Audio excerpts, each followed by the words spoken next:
Now, in case you didn't know, Velma is a brand new HBO Max animated series with a more modern take on the Scooby-Doo characters, which boils down to race swap some of the characters and make them gay. And after watching the trailer and seeing the dislike ratio, I figured this would be terribly written and probably fail. Then the show came out, and I saw the reviews coming in. I saw very low scores and wasn't really surprised. But then a thought came into my head. If the show is really this bad, then people don't need to watch it to know that. And I thought them reading a review online doesn't really do it justice. So it's time for someone, nay, a hero, to step in and take a bullet for the common good. Yes, folks, I will watch the first 2 episodes of Velma to get a better grasp on it and give you a more personalized, honest review. And I will make that sacrifice so you don't have to watch this terrible show.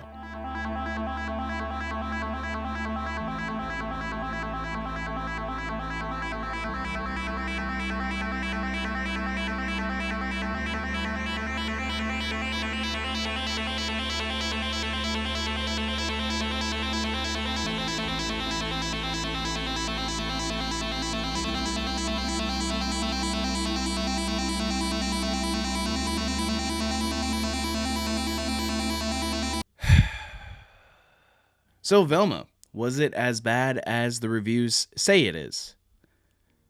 Yeah, it's pretty bad. The story, the characters, the writing all drags this show down miserably. All your favorite Scooby-Doo characters make an appearance in this show. Velma, obviously, is in it. That's the title of the show. But she is now Indian, and to counter her nerdiness, she is just mean to everyone and seems not to be wrong. Daphne, who is now Asian, has 2 moms, each of them a different race, of course. She is the typical popular girl in the story. Fred, who's a rich white kid who doesn't know how to act like an adult, seems like a take on modern day millennials. Norville, who's the beta male and simp for Velma, is supposed to be Shaggy. It's also worth mentioning he is also black. Why change the race? Well, because you need woke points. Why change the name? It's very obvious. You can't have 2 black Shaggies. Wasn't me. And finally, Scooby-Doo, who is not in the show at all. Now, like I said before, the race swapping doesn't really bother me that much, but of course, it does bother some people. And I get it. It shows they're not staying true to the real characters and to the source material. What I'm not okay with is using the Scooby-Doo properties and just slapping them on these characters. I mean, you could have just created new characters and this show probably would have done way better. But because you use this old property, a lot of people are upset with that. I mean, we should know better.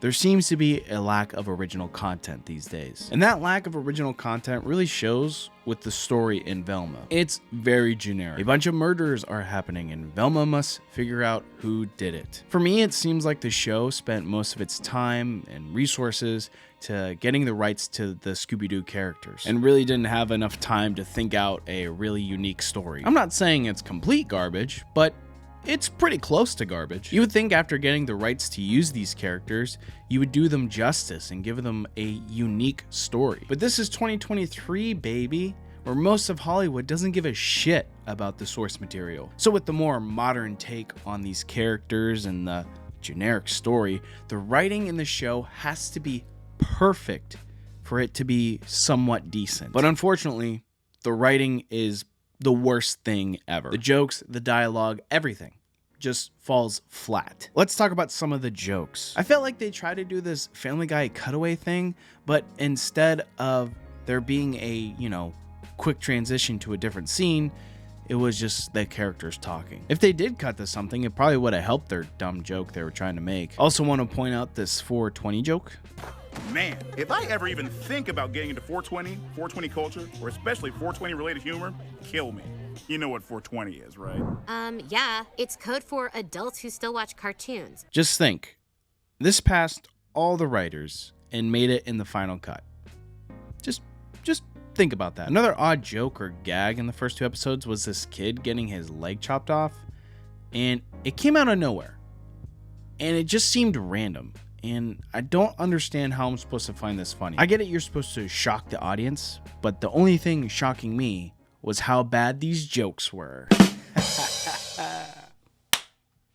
Nice. Another big problem in the writing was this very deliberate explaining these characters would do. There would be times in the show where characters would explain exactly the situation. You know the old saying, show don't tell.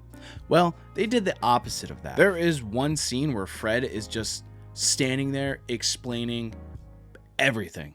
Wow, after hearing that, I not only feel emotionally hooked, I understand the stakes of your journey, Velma. If this is happening in your show, it means the writers don't have confidence in their writing. They have to make sure you know exactly what the characters are feeling because they can't convey it in a creative way. Overall, the writing was just poor. The entire 2 episodes, I was just sitting there wondering if I should be laughing or if I'm supposed to take this seriously. The only good thing I really saw in this show was the animation. I enjoyed watching Velma have these hallucinations. I thought those were really cool and very well animated. But of course, that doesn't boost the overall score of the show. Well, speaking of score, I think it's worthwhile looking at some of the audience scores and reviews for this show. Because yes, my opinion is the only opinion that matters, but I think it's good to look at some other ones too. This article from Forbes came out and it says Velma is now the 3rd worst rated TV show in IMDb history, beating out Lily Singh and Santa Inc. And Velma isn't doing too well on Rotten Tomatoes either. Both critics and audiences scores are extremely low, and yet this show will probably somehow get a season 2. After watching this show, I think it's very clear why the internet was buzzing over it. Velma creates basic characters and just slaps the Scooby-Doo license on them. The show creates a classic whodunit story and has horrible writing that makes you just sit in silence. So my suggestion for you guys is to just watch something else. Literally anything else. But hey, if you did watch Velma, let me know what you thought about it in the comments below. Also, if you enjoyed this video, please be sure to like it, and if you want to see more content just like this, please be sure to subscribe to the channel. I have a playlist of all my other videos. You can click that right here. Thank you guys so much for watching, and I'll see you in the next one.